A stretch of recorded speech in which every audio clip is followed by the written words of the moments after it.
This is the Chapter 10, Section 3 podcast on centripetal force.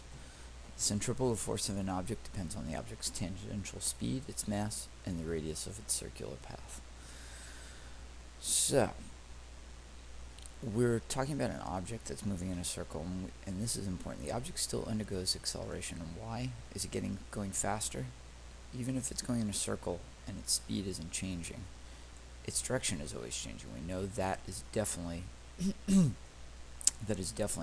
acceleration. So the change in direction has to be due to a net force, otherwise we go in a straight line. So any object moving in a circle undergoes an acceleration that is directed to the center of the circle, a centripetal acceleration. So if you look, the path of the object goes like that, the direction of the force is in the center. This is centripetal force. So the force towards a fixed center that causes an object to follow a circular path is called a centripetal force. Centripetal, by the way, means toward the center. This is the hammer throw, if I remember correctly, from track and field. So you whirl a can on a string, and that's being kept up by a centripetal force. And the string is pulling the can from a straight line path to a circular path. Otherwise, it's just going to go flying off at a straight line. And which way does the force operate? It operates toward the center. There's no other force on the can. So we can look at it. There's a lot of different examples of it.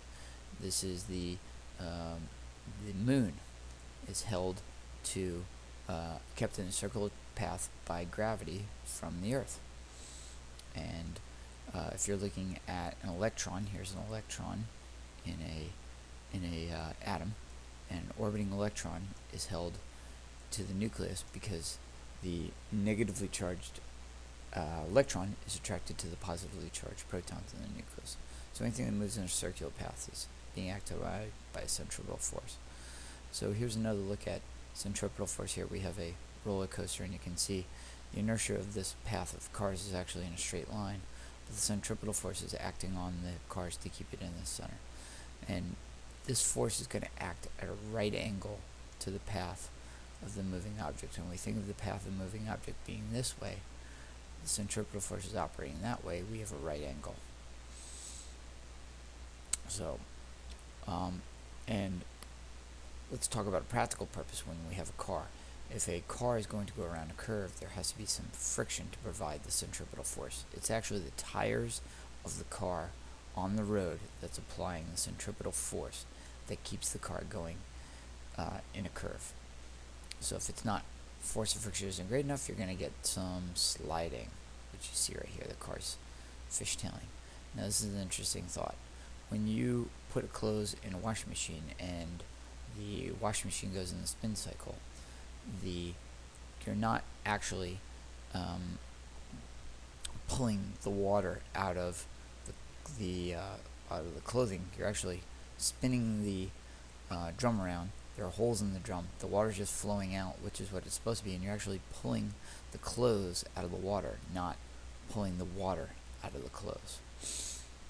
So how do you calculate centripetal force? Well, here's your equation right here.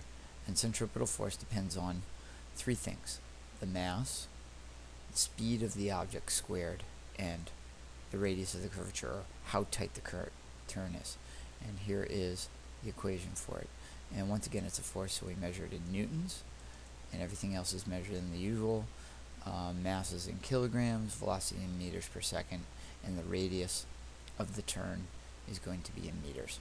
So once again, when something is going around in a circle and we want to measure the centripetal force, we look at how big it is. The bigger the mass, the greater centripetal force. How fast it's going, the faster it is going, the greater centripetal force. And the radius of the curvature, meaning the smaller the radius, the greater the centripetal force is going to be.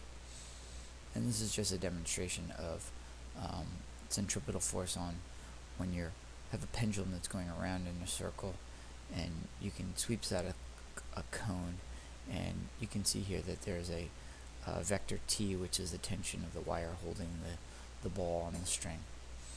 And you can also see you can resolve that into Ty which is in the resolve t into two vectors, one being ty, which is going to be equal to the weight of the object, and tx, which is going to be the centripetal force to the center.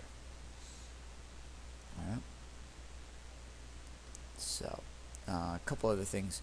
Here's cars going around a curved bank, and you can see once again the centripetal forces is nx going towards the center. My is going to be equal to the weight of the car. And once again, if the car doesn't slide up or slide down, then we know there's no friction keeping the car in place. And so this is the real big thing. Whenever you want to identify the centripetal force that acts on a circularly moving object, it'll be the net force that acts along the radial direction. In other words, towards the center of the circular path, towards the center of the turn. What factors affect the centripetal force acting on an object? Centripetal force on an object depends on the object's tangential speed, its mass, and the radius of its circular path.